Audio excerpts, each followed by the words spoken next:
Ageel. Well, thank you, everyone. Freedoms in all its forms and shapes is a core Canadian value that is enshrined in our Charter of Freedoms and Rights. This includes our right to speak, our right to be in solidarity with just causes, our right to stand up for the injustice, our right to be human being, our right to be a healthy citizen in a healthy society who needs to be aware of things going around not only in Canada but all over the world. Free people, free citizens, and free Canadians, we have the right and the duty to defend our human rights values and just causes, and to be critical to the powerful forces that seek to control not only the Canadian politics, but also the complex situation that is happening in the Middle East, including Palestine-Israel conflict. These are our rights, and the government job is to defend these rights. True, the government has to respond to concerns, including threats of terrorism. This is their responsibility to do that, but this response should not come, or should be measured, clear, not vague, rational, not rushed one, meets the standard Canadian human rights and obligation, and protect the public safety, and never on the cost of our human rights and values.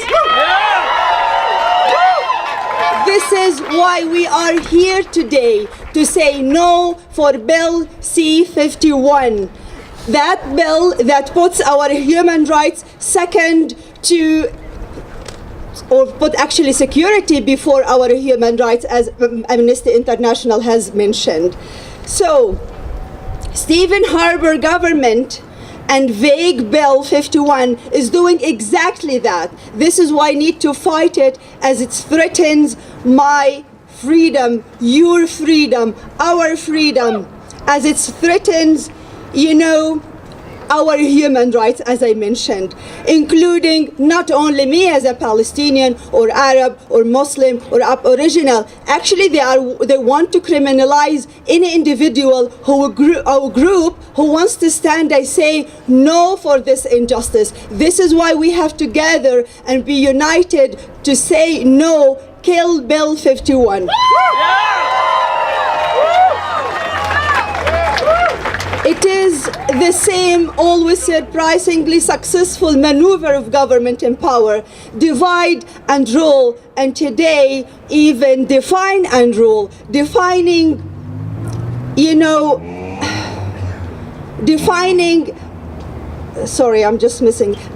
at the same time fragmenting people into groups, fabricating and imposing divisions, and name where often there were previously networks and cooperation between us, the people, strictly categorizing groups and activists, using and creating an atmosphere of fear.